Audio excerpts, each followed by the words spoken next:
अनंत चतुर्दशी व्रत कथा। अनंत चतुर्दशी की कथा महाभारत से संबंधित है, जिसमें भगवान कृष्ण युधिष्ठिर को अनंत भगवान का व्रत करने की सलाह देते हैं ताकि उनके सभी कष्ट दूर हो जाएं। इस कथा में एक ब्राह्मण स्त्री सुशीला की भी कहानी है, जो अपने पति ऋषि कौंडिन्य के साथ वन में भटक रही थी। ऋषि ने जब एक स्त्री को अनंत की पूजा करते देखा तो सुशीला ने अनंत व्रत के बारे में बताया। ऋषि के अनंत धागे को जला देने से सभी सुखों का नाश हो गया, लेकिन पश्चाताप के बाद ऋषि और सुशीला ने अनंत व्रत का पालन किया, जिससे उनके सभी कष्ट दूर हो गए। एक बार महाराज युधिष्ठिर ने राजसूय यज्ञ किया। उस समय यज्ञ मंडप का निर्माण तो सुंदर था ही, अद्भुत भी था। वह यज्ञ मंडप इतना मनोरम था कि जल व थल की भिन्नता प्रतीत ही नहीं होती थी। जल में स्थल तथा स्थल में जल की भांति प्रतीत होती थी। बहुत सावधानी करने पर भी बहुत से व्यक्ति उस अद्भुत मंडप में धोखा खा चुके थे। एक बार कहीं से टहलते टहलते दुर्योधन भी उस यज्ञ मंडप में आ गया और एक तालाब को स्थल समझ उसमें गिर गया। द्रौपदी ने यह देखकर अंधों की संतान अंधी कहकर उनका उपहास किया। इससे दुर्योधन चिढ़ गया। यह बात उसके हृदय में बाण समान लगी। उसके मन में द्वेष उत्पन्न हो गया और उसने पांडवों से बदला लेने की ठान ली। उसके मस्तिष्क में उस अपमान का बदला लेने के लिए विचार उपजने लगे। उसने बदला लेने के लिए पांडवों को धूत क्रीड़ा में हराकर उस अपमान का बदला लेने की सोची।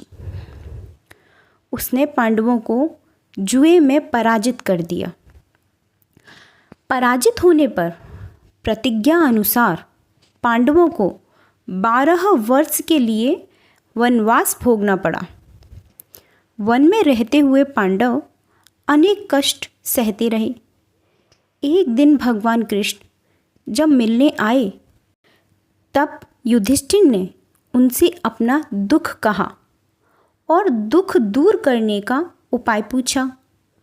तब श्री कृष्ण ने कहा, हे युधिष्ठिर, तुम विधिपूर्वक अनंत भगवान का व्रत करो। इससे तुम्हारा सारा संकट दूर हो जाएगा और तुम्हारा खोया हुआ राज्य पुनः प्राप्त हो जाएगा। इस संदर्भ में श्री कृष्ण ने उन्हें एक कथा भी सुनाई।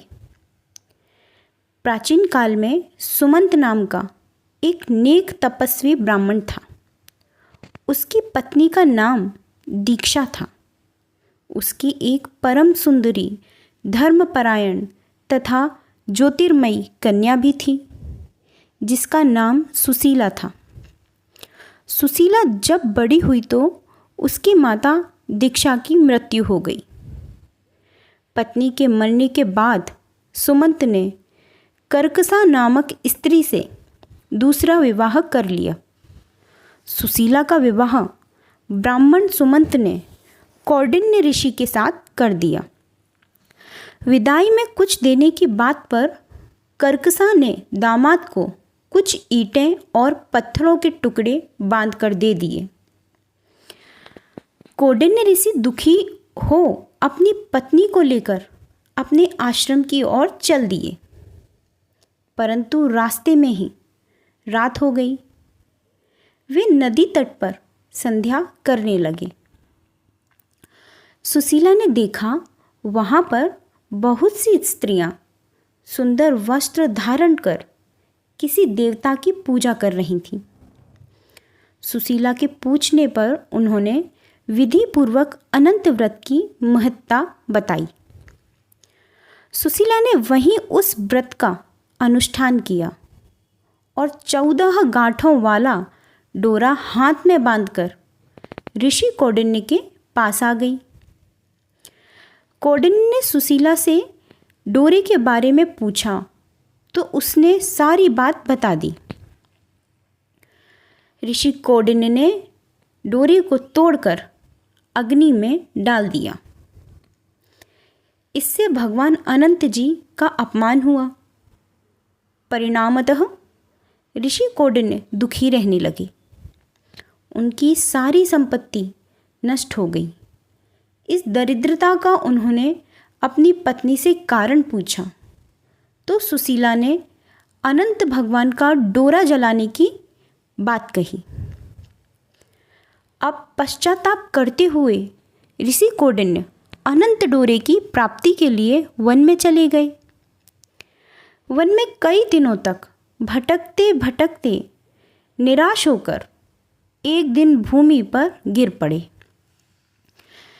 तब अनंत भगवान प्रकट होकर बोले, हे कौंडिन्य, तुमने मेरा तिरस्कार किया था, उसी से तुम्हें इतना कष्ट भोगना पड़ा।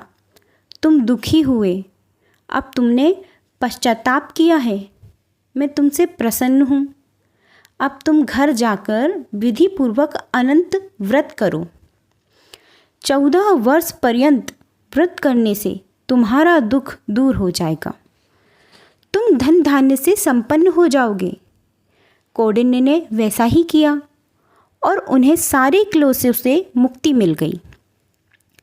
श्री कृष्ण की आज्ञा से युधिष्ठिर ने भी अनंत भगवान का व्रत किया, जिसके प्रभाव से पांडव महाभारत के युद्ध में विजयी हुए तथा चिरकाल तक राज्य करते रहे। अनंत फल देने वाला अनंत चतुर्दशी का व्रत 2025 में 6 सितंबर शनिवार को रखा जाएगा। इस दिन भगवान विष्णु और माता लक्ष्मी जी की पूजा का विधान है। इस साल भाद्र शुक्ल चतुर्दशी तिथि 5 सितंबर रात्रि 1:41 बजे लगेगी, जो 6 सितंबर को रात्रि 12:57 तक रहेगी। चतुर्दशी व्रत विधि से सुबह जल्दी उठकर स्नान करें, भगवान विष्णु या शिव की ध्यान कर व्रत का संकल्प लें और पूजा के लिए कलश स्थापना करें। भगवान को जल, फूल, फल, धूप, दीप आदि चढ़ाएं और ओम अनंताय नमः या ओम नमः शिवाय का जाप करें। अनंत चतुर्दशी पर 14 गांठों वाली डोरी को हाथ में बांधें, जबकि शिव चतुर्दशी पर शिवजी को भांग, धतूरा, बेलपत्र आदि चढ़ाएं। व्रत के दौरान नमक रहित फलाहार करें और अगले दिन ही अन्न का सेवन करें। दोस्तों, इसी तरह की और वीडियो या भक्तों की कहानी सुनने के लिए वीडियो को लाइक कर दें और चैनल को सब्सक्राइब जरूर कर दें। धन्यवाद।